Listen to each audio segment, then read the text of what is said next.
The morning had been chaos from the start. Ethan Park sat in his car outside what he thought was Riverside Academy, his 3-year-old daughter Maya asleep in her car seat behind him.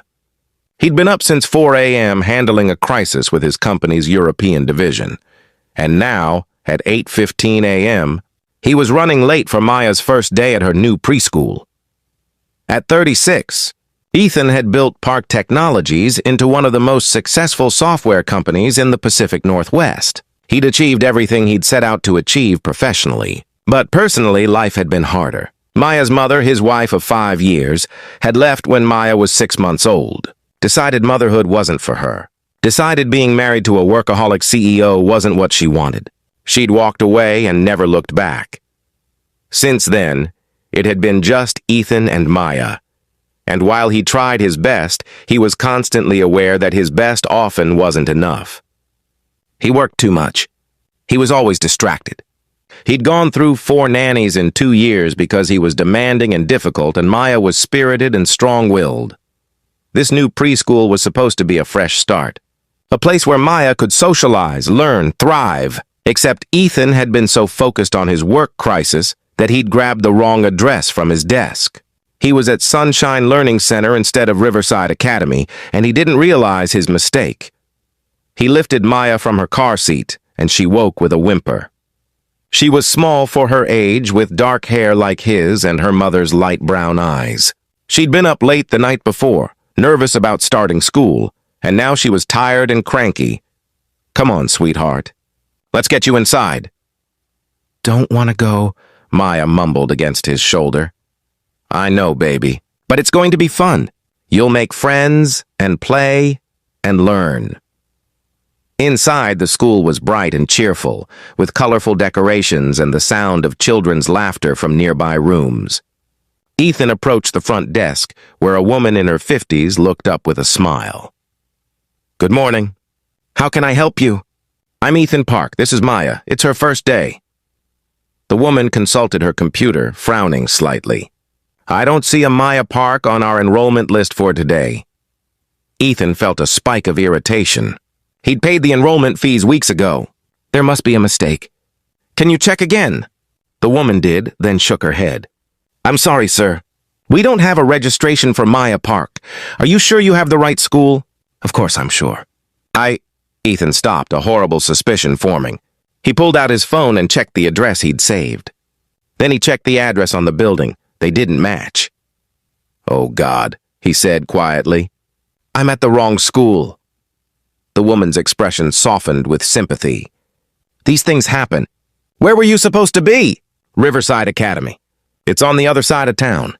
Ethan looked at his watch. His meeting with potential investors started in 40 minutes. There was no way he could drive across town, get Maya settled at the right school, and make it back for the meeting. I can't. I have a meeting I absolutely cannot miss. I'm so sorry. I wish I could help, but we can't accept children who aren't registered." "Dad, I'm tired," Maya whimpered. "Want to go home?" Ethan felt panic rising. This was exactly the kind of situation where he failed as a father, where his work obligations collided with Maya's needs and he had no idea how to balance them. "Is everything okay?" Ethan turned to find a young woman standing behind him. She was maybe mid-20s, with dark hair pulled into a high bun, wearing a simple beige tank top and casual pants. She had a warm, open face and concerned eyes. "I'm sorry," she said. "I didn't mean to eavesdrop. I'm Sophia Martinez. I teach the 3-year-old class here." "We're at the wrong school," Ethan said, hearing the stress in his own voice. "I got the addresses confused and now I'm late and I don't know what to do." Sophia looked at Maya, who was hiding her face against Ethan's shoulder, then back at Ethan. "Where do you need to be?" "Riverside Academy. But I have a critical meeting in 40 minutes downtown. I can't take her there and make it to my meeting. But I can't miss this meeting. It's too important." "What if Maya stayed here for the day?" Sophia suggested. "I know she's not enrolled, but we have space in my class. She could join us just for today, and then you could pick her up after work and take her to the right school tomorrow." "You can do that. Let me check with my director." Sophia disappeared for a few minutes. then returned with an older woman who introduced herself as Mrs. Chen, the director. "Mr. Park, we can make this work for today as a courtesy. Tomorrow you'll need to take Maya to her correct school, but for today she's welcome to stay in Miss Martinez's class. We just need you to fill out some emergency contact forms." Ethan felt overwhelming relief. "Thank you. Thank you so much." He filled out the paperwork quickly, then tried to hand Maya over to Sophia, but Maya clung to him, suddenly crying. "No! Don't leave me! Don't want to stay! Maya, sweetheart, it's just for today. I'll come back. I promise. No!" Maya's cries grew louder. Other children were staring. Ethan felt his face flush with embarrassment and frustration. Sophia knelt down to Maya's level. "Hi, Maya. My name is Miss Sophia. I know you're scared. Starting a new place is really scary. But guess what? We have a really fun day planned. We're going to paint and read stories and have music time. And I make the best snack time. Ask anyone." "Don't want to," Maya sobbed. "That's okay. You don't have to want to. But your daddy has to go to work and you get to stay here with me. And I promise I'll take really good care of you. See that girl over there?" Sophia pointed to a little girl playing with blocks. "That's Emma. She was scared on her first day too, but now she loves it here. Want to meet her?" Maya peeked out from Ethan's shoulder. "She's playing with blocks." "She is. Do you like blocks?" A tiny nod. "Want to see our block area? We have so many blocks, all different colors." Slowly, reluctantly, Maya let Sophia take her hand. Ethan felt something in his chest tighten as his daughter walked away from him, still sniffling but distracted by the promise of blocks. "Thank you," he said to Sophia. Thank you. She'll be okay," Sophia assured him. "I'll take good care of her. You can call and check on her any time." Ethan made it to his meeting with 3 minutes to spare. He closed the deal with the investors, securing $15 million in additional funding for Park Technologies. It was a major win. But through the entire meeting, he kept thinking about Maya crying, about leaving her at a strange school with a teacher he didn't know. He called at lunchtime. Sophia answered, her voice warm. "She's doing great, Mr. Park.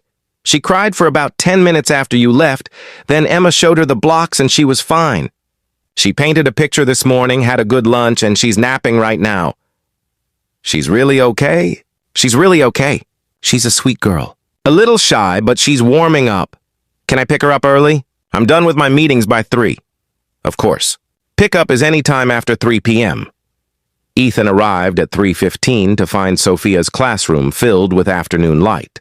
Children were scattered around doing various activities, and there, on a colorful mat in a quiet corner, was Maya. She was curled up with her head resting on Sophia's lap, while Sophia gently rubbed her back. Maya appeared to be half asleep, completely content. Something about the scene made Ethan's breath catch. He couldn't remember the last time Maya had looked that peaceful, that secure. Sophia looked up and saw him. She smiled and gestured for him to wait a moment. She spoke quietly to Maya, waking her gently. "Your daddy's here, sweetheart." Maya blinked sleepily, then saw Ethan and scrambled up. "Daddy!" She ran to him and Ethan scooped her up, holding her tight. "Hi, baby. Did you have a good day?" "Uh-huh. Miss Sophia is nice. We painted and played blocks and she read us stories and she sings really pretty." "That sounds wonderful." Sophia approached, smiling. "She did great. She was a little overwhelmed a few times, but she recovered quickly. She's very resilient. Thank you for today. I know it wasn't what you signed up for."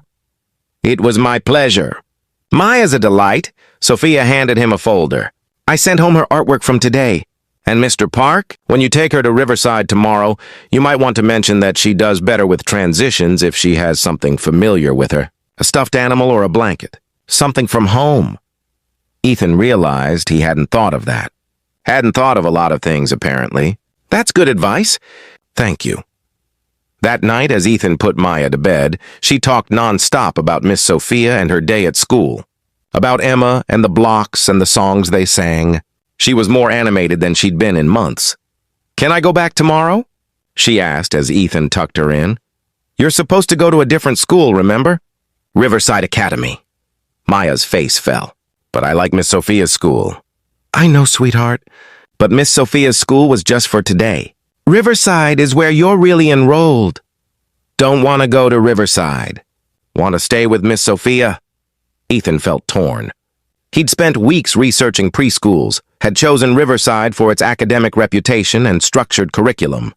But Maya had never been excited about it. She'd been anxious, resistant. And today, at the wrong school, she'd thrived. The next morning, Ethan drove to Riverside Academy as planned. But when they pulled into the parking lot, Maya started crying. Please don't make me go. Want Miss Sophia? Please, Daddy. Ethan looked at his daughter's tears and made a decision. He turned the car around and drove to Sunshine Learning Center instead. Sophia looked surprised when they walked in. Mr. Park? I thought Maya was going to Riverside today. She was, but she asked to come here instead. Is there any way we could actually enroll her here properly?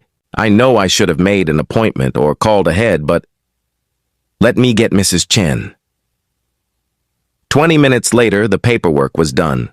Maya was officially enrolled at Sunshine Learning Center in Sophia's class. As Ethan prepared to leave, Maya hugged him without crying. Bye, Daddy. See you later. Over the next weeks, Maya flourished. She made friends. She came home every day telling Ethan about the things Miss Sophia had taught them. She started sleeping better, eating better, smiling more. And Ethan found himself thinking about Sophia Martinez more than was probably appropriate. About her warmth and patience. About the way she'd handled Maya's meltdown that first day. About how she always seemed to know exactly what Maya needed. He started arriving early for pickup, lingering to watch Sophia interact with the children.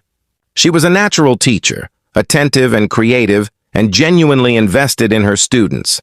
And she was beautiful, though she seemed unaware of it. One afternoon, after all the other parents had picked up their children, Sophia approached him. Mr. Park, can we talk for a minute? Of course. Is something wrong with Maya? No, not at all. She's doing wonderfully. Sophia paused. But I wanted to mention that she talks about you a lot. About how you work all the time. About how you're always busy. And I get the sense that she misses you. Ethan felt defensive.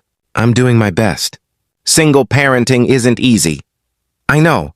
I'm not criticizing. I'm sharing an observation. Maya adores you. She lights up when you walk in the room. But she also worries that work is more important to you than she is. It's not. She's everything to me. Then maybe find ways to show her that. Even small things. 10 minutes of focused attention where you're not checking your phone. A bedtime routine that's consistent. Small moments add up, Mr. Park. It should have felt like a reprimand. But Sophia's tone was gentle, concerned. She wasn't judging him. She was trying to help. You're right, Ethan admitted. I know you're right. I don't know how to balance it all. How to be the parent she needs and run my company. Start small. One thing at a time. Ethan took her advice. He started leaving work an hour earlier 3 days a week. He instituted a bedtime routine, bath, stories, songs.